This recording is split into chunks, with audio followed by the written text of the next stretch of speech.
On this week's episode, is there one Elden Ring to rule them all? Will the Batman find success for DC? And what are we looking forward to on television? All this and more as we reach our next stop. All this and more as we once again delve into the pop culture cosmos. And we're back with another episode of the Pop Culture Cosmos. This is Gerald Glassford from Pop Culture Cosmos, Game Source, Inside Sports Fantasy Football, and the Lakers Fast Break. We truly appreciate everyone out there listening to all of our shows. And if you can, please give us a 5-star review wherever you get your podcasts. Plus, if you can like, share, subscribe, follow, or do anything that you can to support us right here at Pop Culture Cosmos, popculturecosmos.com, the Lakers Fast Break, Game Source, Inside Sports Fantasy Football, Humanican Media, or anything that we do right here at the Pop Culture Cosmos, because we're the #1 tabletop RPG streamer on Facebook. So you got to check out all of our great tabletop RPG streams right here at Pop Culture Cosmos on Facebook. Plus, not only the fact that we're heard around the world every single day of the week, everywhere you get your podcasts as well, plus also everywhere around the world on radio worldwide. Plus, on top of everything else, we cover the latest news and trends in pop culture each and every day right here at Pop Culture Cosmos on Facebook. And if you support anything that we do or everything that we do, it is sincerely appreciated. But it wouldn't be a Pop Culture Cosmos without my good friend. He is our own Cyberpunk next gen upgrade of Pop Culture Cosmos. You got to check out what he's doing today at popculturecosmos.com. Humanican Media, of course, his awesome book, Congratulations, You Suck. You got to go ahead and check it out today by going over to Amazon and Barnes & Noble and buying a copy today, plus his great podcast and so much more. It is my good friend. It is Josh Peterson. What's up, man? What is up? Let me ask you a question. All right. Say MTV calls and they're like, hey, we want to pick up the Pop Culture Cosmos show. How would you feel about us being on MTV? I want my, I want my, I want my MTV. You betcha, man. Yeah? How many years have we done this? And how many years have I told you I am a corporate sellout? But okay, but my question here though is it seems like MTV seems to be the place where shows go to die. So I mean, Oh, would it there's this thing called contracts. So before it died, we hopefully get a couple paychecks. Yeah, I just there'd be some pros and cons there that would Oh, have and to then be. we just, you know what? If Pop Culture Cosmos, they bought the rights to it, and then after a few shows, they canceled this or whatever, we would just return in another form. On this week's Slop Culture Cosmos. Flop. I like it. I like it. Yes. All right, I'm in. Yes. So there you go. See, you always got to look at the other side of things. We'll get a nice paycheck for a few weeks, and then we'll become the Slop Culture Cosmos. But it is going to be a great episode right here on the Pop Culture Cosmos today. My good friend is going to be letting you know about the next gen upgrade he was given as a review code. Just want to go ahead and thank everybody for that, as far as CD Projekt Red and the whole 9 yards, as far as the way we go ahead and now have a next gen upgrade. Had a chance to go ahead and peruse that. So Josh is going to tell you his thoughts on the next gen upgrade for Cyberpunk 2077. Plus, also as well, we're going to go ahead and talk about the Gran Turismo 7, which comes out later this week, to see if that can actually, build upon the success of driving games such as the most recent Horizon, most recent hit by Xbox. So we'll be talking about that here in a second. But also as well, we're going to be talking about a new game coming out this week called Babylon's Fall. Why it has a great premise, but why it also could fall as well. And of course, we'll be talking about some great things, including The Batman, which is coming out this Friday to theaters. We'll be talking about to see if this will continue the success for DC or if this Batman has been set up to fail. But first, my friend, I wanted to go ahead and ask again. You spent some time so far with Cyberpunk.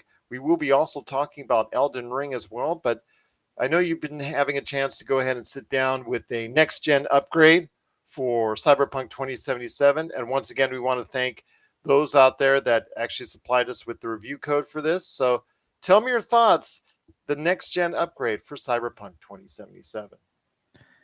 So here are my thoughts. I played the Series X version, and there is a noticeable difference in resolution compared to the Xbox One version, and you do get a higher frame rate, and with the ray tracing is obviously happening on here, and the load times are faster. Yeah.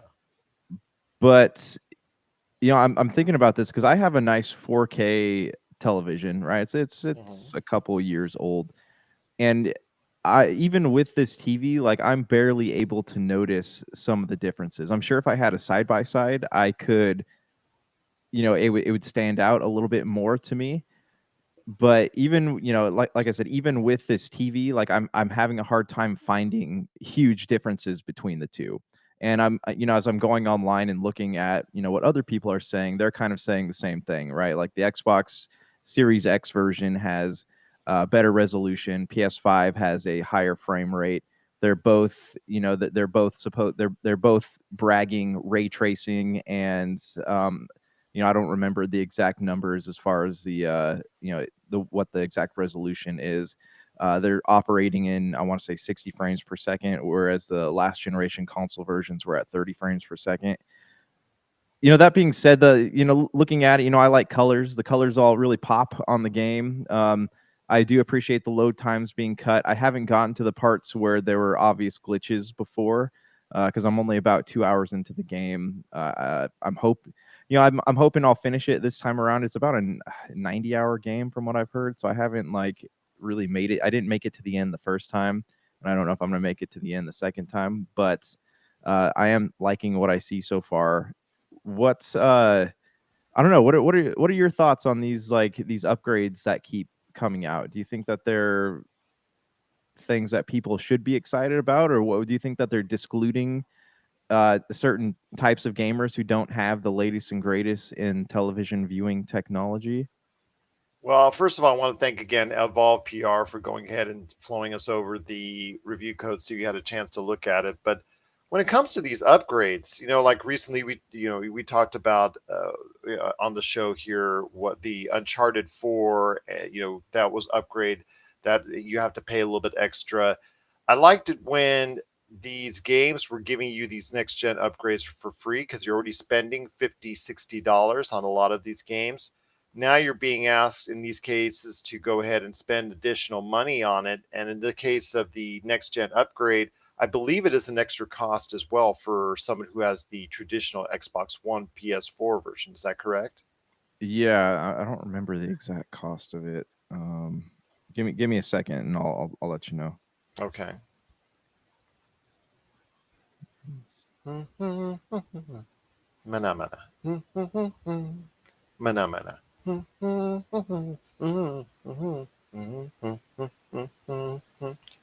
Mana mana.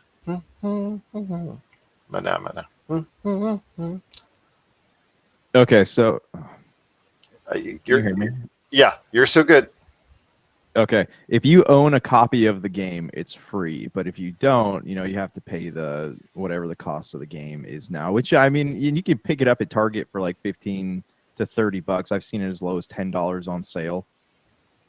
Okay, but that's just for the original gen version. But if you want, Yeah, let's but say, if you want to upgrade, the from what I'm reading, the upgrade is free. okay, well, that's pretty good then. That's obviously after the bad press that they got, for the original way it was released and all the problems therein, and so many people refunding it, and so many people just really upset with it. I'm glad the fact that they've decided to go ahead and just offer the upgrade for free because we're seeing now more and more, like from Sony, they're now charging for many of its next gen upgrades. And with the prices going up on games as a whole for the next gen, it's become problematic for gamers to decide whether or not they want to go into a next gen format because the average new game that comes out on next gen formats, just like Elden Ring, which we'll talk about here in a second, It's like that's 60 70. to 70 Yeah, bucks. Yeah. it's $70 is the MSRP now. So people need to understand that it's the new reality of where gaming is headed.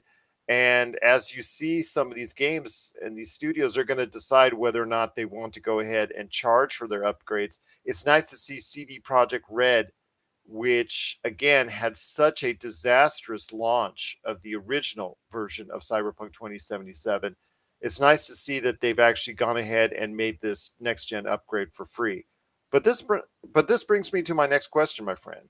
CD Projekt Red, it had that horrible launch, which I guess will probably go down as one of the most infamous launches in the history of video games, as far as on a negative side. And it's tried to do everything it can to recoup its reputation ever since, by trying to do patches, make major upgrades, obviously the next gen upgrade for free offering and the whole 9 yards. But let me ask you this: does this next gen upgrade, does that go a long way to restoring people's faith in CD Projekt Red?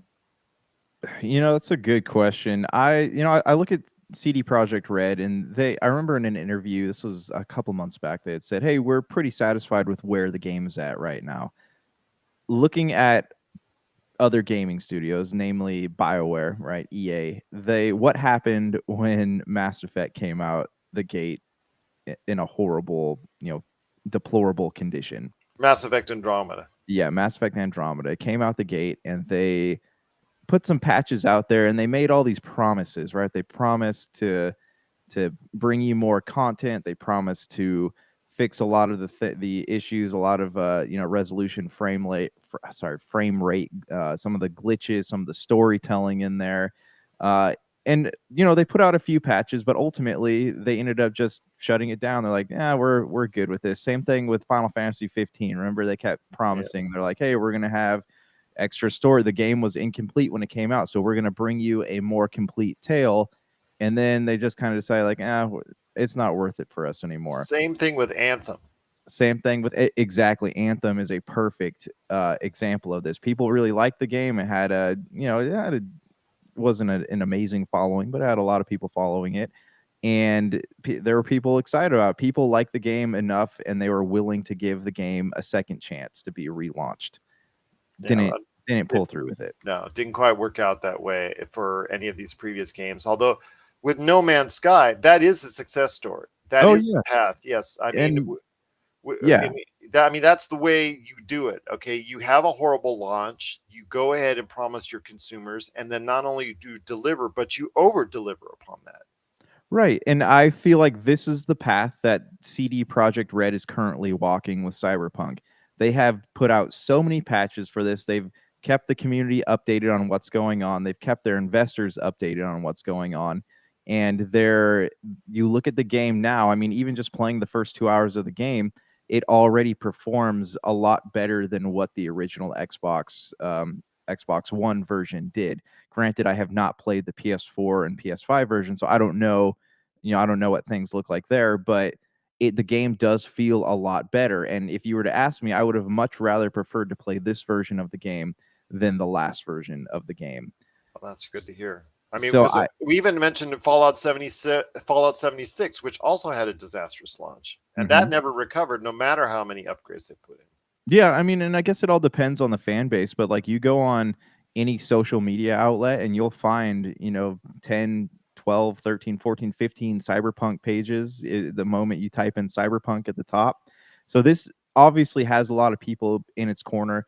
They want to see them succeed. CD Projekt Red is an amazing company, and The Witcher will go down in history as one of the greatest games ever made. So I feel like people are willing The to Witcher 3. The Witcher 3, yeah. Sorry. I mean, even just the whole series of Witcher games have been great, but you do have a lot of people who are willing to see this game through. And so far, CD Projekt Red has delivered on their promises, and you look at the interactions between the fans, the communications on whether it's Reddit or some of the comment boards on IGN, Game Informer, whatever it might be, it's all becoming mostly positive. And because of that, I would really love my hope is that I'm going to get a chance to sit down and play this game to its completion, and I will be able to deliver a more in-depth review on what this game looks like compared to my experience with the last generation version of it. It sounds like a plan, my friend. I'm hoping that you will be able to do so, but there's so many other games out there. It's going to be hard to do. I know that a lot of people are talking about, like you talked about, you're with Horizon Forbidden West, and of course the game that we're going to be talking about here in a few minutes. But I will say that Cyberpunk 2077, it's taking the right steps to repair some of the damage that was created by its horrible launch. So we want to hear your thoughts on the next gen upgrade for Cyberpunk 2077. Is it something you're willing to get back into, or were you one of those out there that were scared off by the horrible launch of Cyberpunk 2077 and were basically saying, you know what, I'm not going to have anything to do with it? But now that you're hearing good things about Cyberpunk 2077, is it a time to step into the world of Cyberpunk 2077 right now that there's been a next gen upgrade? Please let us know your thoughts. popculturecosmos@yahoo.com. Well, coming up next, we're going to be talking about some Elden Ring, Babylon's Fall. On the back end of the show, we've got Don Fobbs with our February TV update. And at the back end of the show, Josh and I will ponder, will the Batman do some good for DC? We'll talk about that on the back end of the show. This is the Pop Culture Cosmos. And we're back with the Pop Culture Cosmos. It's Gerald Glassford coming right back at you here, along with my good friend and compadre in crime, Josh Peterson. Want to make sure everybody knows that on Friday, we've got some great stuff coming down the pike. Not only are we going to talk about the Batman there as well, because it releases in theaters, we're going to be talking a little bit more about Gran Turismo 7, which Josh can also comment on today if he wants to, because that's coming out this weekend. But also as well, I want to go ahead and let everybody know I've got a special interview coming up with award-winning author Jeff Pearlman. He has a book out there entitled Showtime. And that Showtime book, based off the Lakers dynasties, the dynasty of the Los Angeles Lakers in the 1980s, that book has been turned into a series on HBO and HBO Max called Winning Time that will be debuting on March the 6th. So I got a chance to talk to him, and I'm going to drop that on Friday's show, the PCC Multiverse. So I'm really excited for that. He had a lot of great things to say, so I'm looking forward for everybody out there to check out what he's saying. And if you can, in advance of Winning Time, if you're really excited about it, I will go ahead and let you know that Showtime, the book, is on sale right now at Amazon and Barnes & Noble. But before we head to the break, my friend, a couple things I want to talk to you about. Elden Ring has been just blazing a storm out there with gamers right now. It is the latest release from Software, the makers of many a game in the Souls series, and it goes back to the original Dark Souls in this type of genre, where it's a very mostly straightforward video game series where you go ahead and die a lot because you're facing off against a lot of enemies. But the Souls games have been rated as really extremely hard. Sekiro Die Twice is one of their latest offerings, and that was also a very tough game. But you know, it goes into Bloodborne and the Dark Souls games. Now comes an open world version of the Souls genre, which people are just raving about. IGN and GameSpot both gave it a 10. It is right now on Metacritic rated at a 97, which would place it in a tie for 6th all time. Let me tell you the kind of games that it's in the same scoring in the same category. Super Mario Galaxy, Super Mario Galaxy 2, Red Dead Redemption 2, and GTA 5. Those are the games that are now in the same vicinity on Metacritic as Elden Ring. Your thoughts on this, my friend? It's an open world game with the Souls type real difficulty that's out there. There is a co-op on it as far as 2 players that you can play. But my friend, this is something that I think a lot of people are both excited and intimidated by. And I can tell you, I'm one of them. Yeah, I am going to pick this game up. Like I said, I got to wait till payday because I'm gaming on a budget here. But this is what I've been telling, Brank and Dr. Donna from the Super BS Games cast. I've been saying that I absolutely want to play this game, but I'm terrified of it because I am afraid of spending $60 on a game that looks beautiful and it looks amazing, but I just will not be good enough to play to the end. And I know Miyazaki has come out and said that, like, hey, this is going to be a more accessible game. It's just as challenging as a Dark Souls game or as a Souls game, but it's not. I don't know. I guess it's not more difficult to approach than one of those. Well, And the thing so, is, though, a lot of people are saying the battles and the bosses are just as difficult, if not more so, than any Dark Souls games. right, right. So, and that's what I'm reading too. So I don't know what meant when he said that it's more That you could run accessible away for. this time, I think, successfully because it's an open Yeah, world game. maybe that's true, but I don't know. Like, I'm so intrigued by this game, and it'd just be a real shame to me if I can't finish it. But it still looks amazing, and I still want to play it. It's like this punishment that I want. Does that make sense? Well, it's funny because, yeah, it does, but because it's something I'm interested in too. When I get my next gen systems, it's one of the first games I want to get my hands on. The thing, and because it's so lauded, it's been so lauded. The critics absolutely love it. I've been looking at extensive playthroughs of it, and it just seems to me like it's not only very difficult, but it's very beautiful. It's very accessible. It reminds people of the Breath of the Wild as far as you can go literally anywhere. It doesn't give you a points on the map thing, or it doesn't give you like it's telling you where to go. It does give you a path if you want to go ahead on a story path, but if you just want to branch off and go wherever, you can. The thing is, though, when you go wherever and you face off against let's say a beast or an enemy that's extremely higher level than you are, that could be really a problem as well. So it gives you it gives you a choice, and it doesn't give you a choice because it really tells you to go ahead. You need to go ahead and build your stats up and need to go ahead and build your character up and progress through in a certain way. But if you don't want to, go for it. But if you do, you're going to pay the price. Yeah, so I'm curious, and I haven't watched any gameplay footage of this, but I'm curious if you can find like a lower level enemy and just keep going after them over and over again until you're eventually high enough level, like what you do in Final Fantasy, where you grind lower level enemies until you feel like you're strong enough to go after something bigger than that. I'm curious if you can do that in this game. I'm curious as well. I mean, ranged weapons. I love ranged weapons because I'm really just not that great as far as up close melee battles. So I like to choose in types of games like these for ranged weapons. So can I find a point where I'm like far enough away where I can just hit it and just hit it and hit it, and then maybe 2 hours later finally kill it and then pick up the rewards from there. We'll see, but I think that this is going to be a unique challenge for gamers that are intimidated by this type of game because it's getting so much glowing reviews, so many glowing reviews, and it's getting so many well thought of well wishers out there that I think that it's going to be enticing to get. But the fact is, again, it is still a Souls like game. And because of that difficulty that's been ramped up, it's going to be, I don't know, you say Miyazaki has said it's accessible, or more accessible than any other Souls like game. I'm still worried about that, how low that level is. Yeah.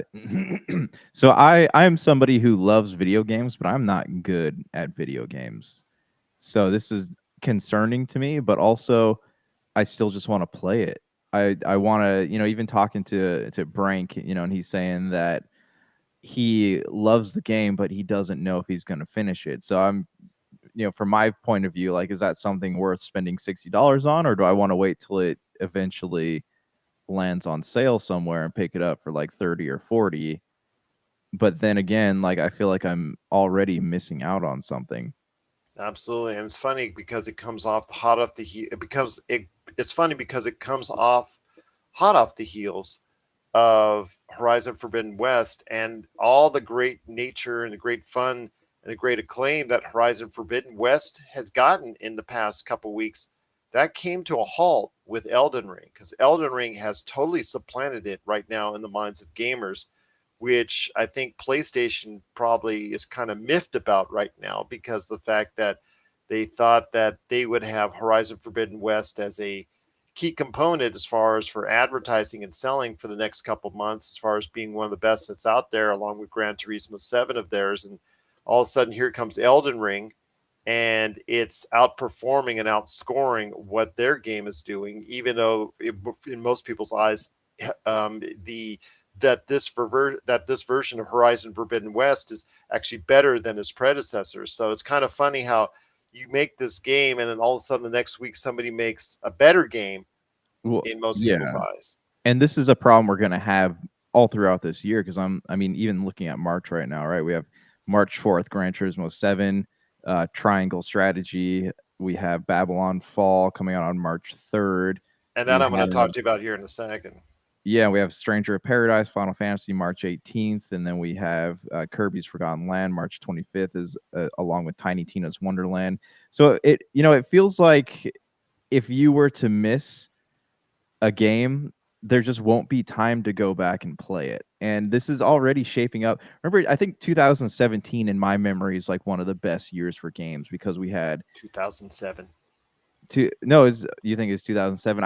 I mean the closest in my memory, right? We had Okay. Super Mario Odyssey, we had Zelda Breath of the Wild, we had Wolfenstein. Like there was a ton of games that came out all around the same time. Yeah. And it felt the same. Like, hey, I missed out on this game.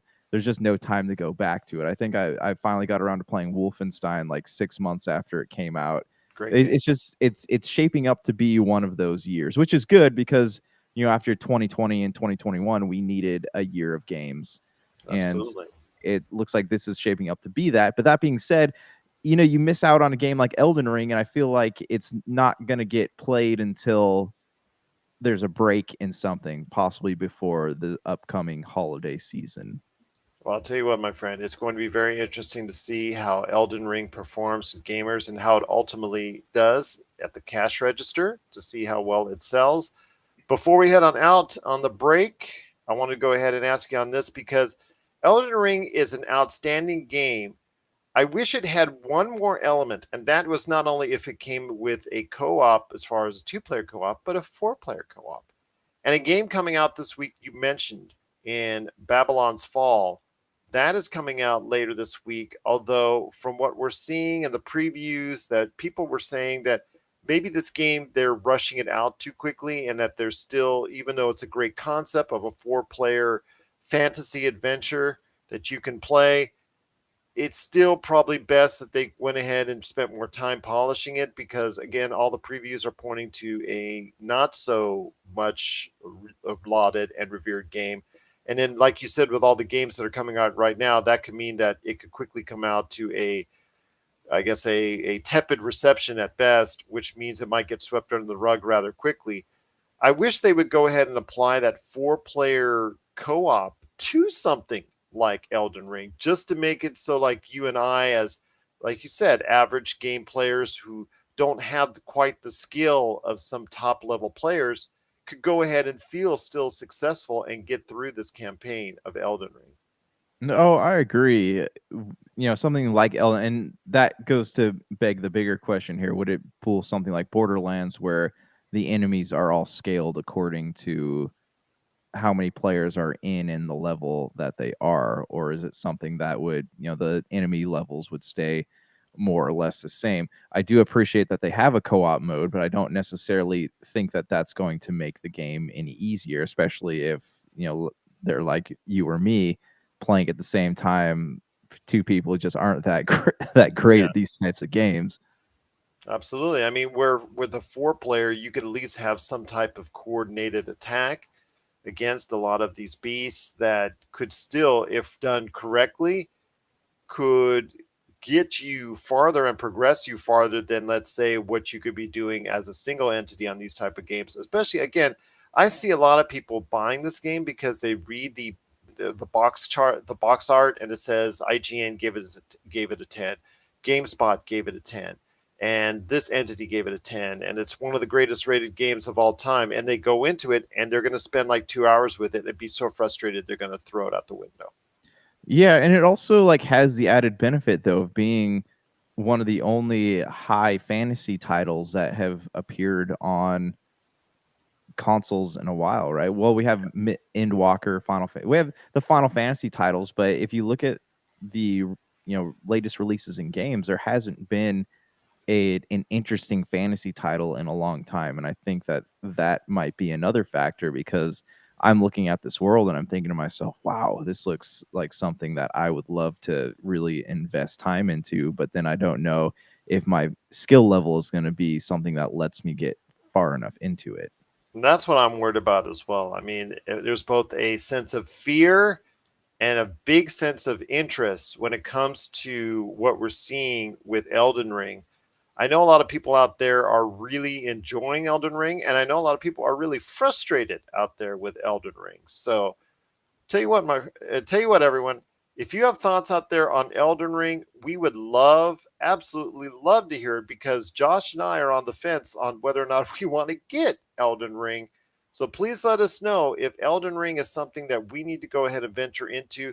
It is one of the highest rated games of all time. So definitely the word's out there that if you go ahead into this world and you're able to get through it, it'll be a great experience. But will you get through it? That's the question. Please let us know your thoughts if you're checking out Elden Ring that's now available on next gen systems. Please let us know. PopCultureCosmos at yahoo.com. Well, coming up after the break, it is Dawn Fobbs with her February TV report. She's coming back to talk a lot of things about good shows that she's checking out right now, but also as well what's coming up in the not too distant future that she and I are excited for. So we'll talk about that after the break. Plus, also as well, Josh and I will be talking about the Batman and to see if it's something that DC will be proud of this new direction for the Batman character. That's coming up after the break. This is the Pop Culture Cosmos. And we're back with the Pop Culture Cosmos. It's Josh Peterson along with me, Gerald Glassford. Once again, I want to let everybody know that the Pop Culture Cosmos has the latest news and trends of pop culture each and every day. So please check out and follow us and like us on Facebook at Pop Culture Cosmos. Plus, also as well, we have the #1 tabletop RPG streaming place to go for everything tabletop RPGs. We have several games a week, so you want to check that out today. Facebook at Pop Culture Cosmos. Go into the archives. And you'll see dozens and dozens of tabletop RPG games streaming right there for you at your very fingertips right there at Pop Culture Cosmos on Facebook. But my friend, before we head on out, wanted to talk the Batman because that comes out this week. The vision of Matt Reeves as far as a Batman in the second year, let's say, I think year 2 of his crime busting spree, or the way that his the hero himself has evolved. It's basically a story that starts in the second year of Batman. It's just after I guess the start, or how he originates as far as his character is concerned. It's Robert Pattinson brooding for you in all of its glory. Obviously he's gotten a lot of practice in brooding from the Batman. If in preparation for the Batman from his years with the Twilight series. That's what I was telling my wife the other day. I said he's got that practice down. People were questioning about Robert Pattinson as the Batman. I'm saying he's got like 7 years already of Twilight brooding, so he's good at that. So I want to hear your thoughts first off on the Batman. Are you excited for this particular evolution of the Batman? Because right now, as you know, there's still the Batfleck that's still out there that's going to be coming up at Flashpoint in one of his final performances. You still have got Michael Keaton that's coming back in Flashpoint in one of his newest performances. So tell me your thoughts on this version of the Batman that's coming to theaters this week. I am becoming more and more interested in it the more I see. As for its ties to the DCU, I think that with Flashpoint, I'm pretty confident that we're going to see Pattinson's Batman joining the big guys here. Because there's obviously, with what happened in the end of Peacemaker, they're obviously gearing up for something. So I think it's I only a mean, that's matter for of the timeline, though. You gotta. yeah, I know, but I mean with the Flashpoint film, I'm pretty sure that the timelines are going to be rewritten, and we'll see Pattinson at some point joining the Justice League. So moving on here from that little tidbit, I am excited about this. You know, like I was very on the fence about Pattinson playing Batman at first, and then but the more I'm like seeing trailers of it, the more like dark it feels, and That it really has like a hurts your face when you try to brood like that. he yeah, I know. And it's funny, I was reading something and they were interviewing Matt Reeves and they said that he had to tell Pattinson to stop doing his original Batman voice because I guess it was just a whisper I and it bet nobody you. yeah, nobody could hear or understand what he was saying and Matt Reeves had to tell him to stop doing that. Uh so yeah, I mean there's a lot going That's on why you have here. sound guys. That's why you have sound guys. But I feel like I'm cautiously optimistic about this movie, and I'm looking at it from like a perspective of him discovering, you know, who he is in this story and dealing, you know, him being a monster himself, being no better than these villains, and because in this, from what I understand of the, I haven't actually read stuff from year two, but from what I understand, he actually like he would kill people in this, like he didn't care about turning them into the cops. It And looks more violent. It looks more gritty. It looks more right. hardcore. It looks Mhm. less cartoonish, pardon the pun, than what we've seen before from various Batmans. It looks more like the days when Christian Bale's Batman had that harder edge to it closer to the end of the series after Yeah. he got hurt by Bane. It seemed to me that he gained a new level of aggression that he didn't have before, and in doing so decided to unleash his frustrations out on the world. And obviously you saw what happened there, to mostly great success in those three Batmans. And then now you see an even harder edge Batman. I think the success of the Joker has dictated for DC a style and a way that they can perceive and showcase the Batman character in a whole different light. Yeah, absolutely, and they should be able to. I was at Walmart a couple of weeks ago, and they have toys for the Batman, but not, you know, it's not being highly merchandised, which leads me to believe that it's going to be something that is not meant for kids. Yeah, this movie does not seem to be something that's going to be meant for much younger audiences. I still think that you're going to have a lot of teens checking it out. You're still going to have a lot of people that are going to be checking out with their families, thinking, "Oh, it's the Batman movie," and then they're going to be probably saying, "Oh, it's too violent." It's you probably will hear that this weekend where, "Oh, I took my family, I took little Timmy and little Janie to the movies, and unfortunately, they were kind of shocked by the violence that Robert Pattinson created."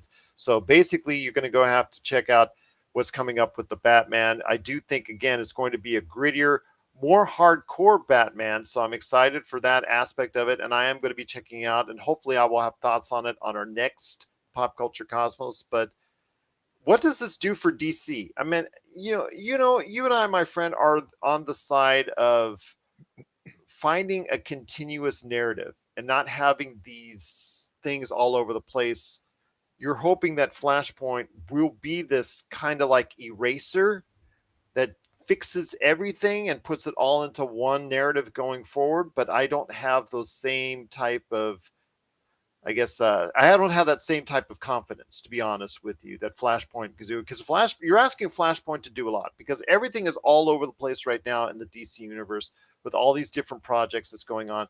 It makes it really hard to go ahead and follow or explain to pop culture fans out there or people wanting to get into the DC universe. So Flashpoint is going to be asked to do a lot. But I mean, your thoughts? Can the Batman become an integral part of the DC universe going forward? Yeah, I mean, I definitely think it could have its place. Granted, I haven't seen the movie yet, so it's hard to say with 100% certainty, but I do think this what our the DCU, I guess, is going to be in need of a Batman. And if Robert Pattinson's Batman is critically successful, I absolutely see them shifting him into that main world. As for how it's going to be done in Flashpoint, this is what they used to fix everything that they messed up in the comic books, all the different continuities that were out there. They used the Flashpoint to bring it all together. And with that in mind, I think that the Flashpoint movie does have a lot on its shoulders, but the big question here is, can it erase, like you said, can it erase all these things and still keep a meaningful narrative?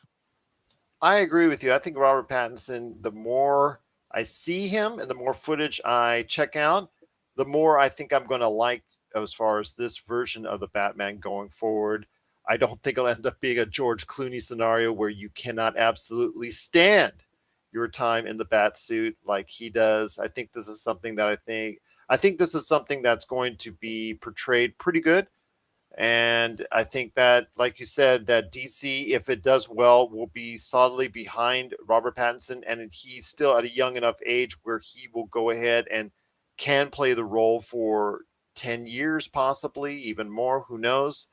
But again, you have some final thoughts before we head on out. And as far as the Batman is concerned, do you think that it's going to find success at the box office? The current box office champ right now is Uncharted, which has won here in the US and worldwide for the second week in a row. I think it will easily overtake Uncharted. I don't think it has a problem with that. But at what point do you think this will be a success? Do you think this will actually achieve the heights of, let's say, I'm not asking for Spider-Man No Way Home, but do you think this will achieve the success of, let's say, The Joker, which gained just over $1 billion in worldwide revenue? Yeah, I think it's possible. You had mentioned Spider-Man. That's an interesting point or case there, because Spider-Man had been rebooted 3 times. The third one wildly more successful than the others. I would, not wildly, but to different degrees more successful. Batman has been rebooted. What, this is the fourth time? Three? Is this the third time or the fourth time? I've lost track, my friend. I mean, Yes, you have obviously Michael Keaton in the first original. Well, I mean, if you want to go back to Adam West in the TV series, you go by all means. that But would be 4. Yeah, because I'm yeah, just. I mean, I then you always look have at Val the. Kilmer, you have George Clooney, Christian Yeah, Bale. Yeah, so because I count the Schumacher worlds as like one film. okay, fair enough. With that, though, I mean, what made Spider-Man so successful is that they gave the fans what they want. So what are they going to deliver to fans with this iteration of Batman? And I guess that's going to be, because fan perception is going to be what ultimately makes or breaks this film. And on that case, they have to deliver something. They do have to deliver something, and hopefully they will. But we'll find out as the reviews start to come in and pop up later this week. And then the movie itself will be available in theaters worldwide starting this weekend. So we'll be going ahead and talking more about that on the Friday show. And Josh and I will be back on Monday to talk about the first results and to see how popular it is out there with the Batman that's coming to theaters this weekend. So we want to hear your thoughts. Are you heading to the theaters to check out the Batman this weekend? Please let us know. popculturecosmos@yahoo.com. Before we head on out, my friend, I wanted to go ahead and ask real quick on Gran Turismo 7 as another guy, as a guy who has the PlayStation 5 and who just had a great experience with Forza Horizon 5. Obviously, one of the best review games of 2021. It's actually just, I think, steered forward the driving genre for video games. Gran Turismo 7 comes out also this weekend to the PlayStation 5, trying to reboot the once great success that the Gran Turismo, I guess, IP had. Because at one time, back 20 years ago, the Gran Turismo games, series of games, line of games, were the pinnacle of driving game success. And now you have a situation where Gran Turismo 7 is coming out and it is behind the 8 ball. And it is so far behind what we've seen as from what the Forza games have brought us. I think that it has a steep hill to climb. I really don't know if it'll do it, but I'm excited to go ahead and see. Yeah, and I know I've said this before, but Gran Turismo's biggest downfall has been the fact that they have tried to keep the game fresh by messing with what works. Forza's big successes are putting new things into the game without breaking or rebuilding what was essentially the winning formula for them. Like what made the games work, what drew people in. Gran Turismo messed too much with that formula, and I think it threw people off. Because you look at, I think Gran Turismo 4 to me was like the last good Gran Turismo game. Then they started introducing concepts like, hey, we're going to have this really short racing campaign, and then the rest of the game you're going to have to coach drivers. Like that was really bad. Gran Turismo Sport, right? That was the one that came out on PS4. They were like, oh, hey, we're giving you a Gran Turismo game, but it's all online. There was also It's Gran just Turismo Prologue, I think, on prologue. Yeah, PS3. that was basically a short introduction to what eventually became Gran Turismo 5. So with this, I'm hearing okay things. You know, if you bought it from Amazon, you actually got the game shipped to you last week, due to some flaw in the early shipping thing Whoops. that Amazon has going on. So if you were, you know, you could play it, but you couldn't play a lot of it because the servers hadn't gone online yet. So most Yeah. of the people have been diving into what's called the cafe mode, which is the main campaign in this one, which allows you to race and buy cars and upgrades, and it also teaches you the history of some of these cars that are on there and what makes them so great. So, you know, I'm hearing about this and it sounds cool, but this is another one of those innovations that is going to be either successful or it's going to push Gran Turismo further down the scale of racing games. Well, we'll see what happens, my friend, but it is Gran Turismo 7. It is coming out in a normal fashion, Amazon aside, for PlayStation users this weekend. So please, we want to hear your thoughts on Gran Turismo 7 and if you think this will actually take the racing genre forward, if you actually think it will surpass what Forza Horizon 5 has done and the success it had last year. So please let us know your thoughts on Gran Turismo 7, popculturecosmos at yahoo.com. Well, my friend, it's been a great episode. But before we head on out, I always ask you what you've been doing, what you've been playing. I do, as I said last week, want you to check out when you get a chance. You said you had Apple Plus. I really need you to check out Ben Stiller's Severance. We're 3 episodes in, and I feel like I'm on a journey down the rabbit hole with this mysterious new show and everything that takes place in it. I'm highly, highly recommending it because I really like what I've seen so far.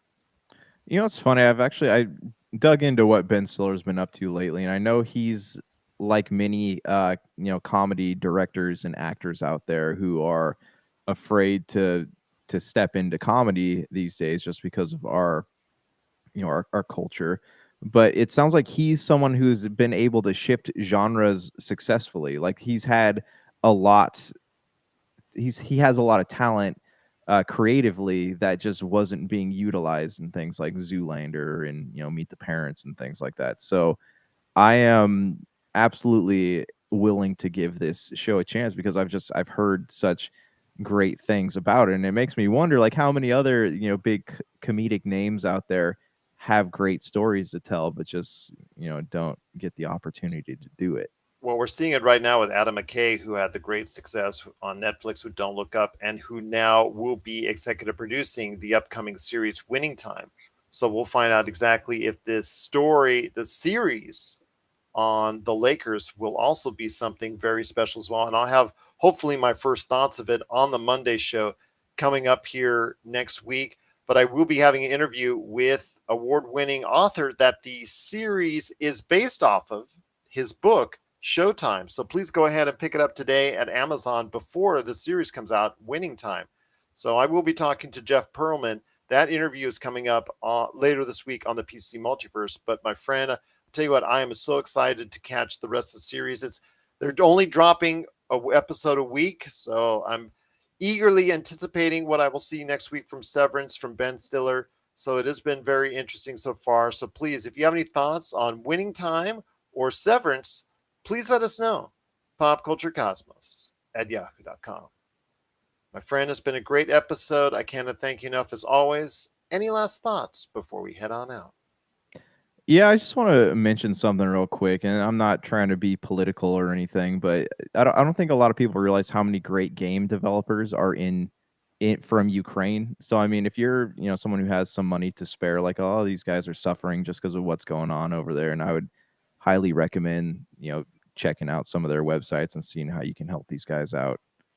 Absolutely 100% agreed, because I know the world's thoughts are what's going on in that area, and there's so many people that are hurting right now because of what's going on. And please, if you could support them in any way possible, and this goes a long way by supporting these developers that are in the Ukraine. So if you can go ahead and check out that, if you can go ahead and check out that today, I'm sure it'll be greatly appreciated. So for Josh Peterson, this is Gerald Glassford. It's another beautiful day in paradise right here in the Pop Culture Cosmos. We thank you for listening.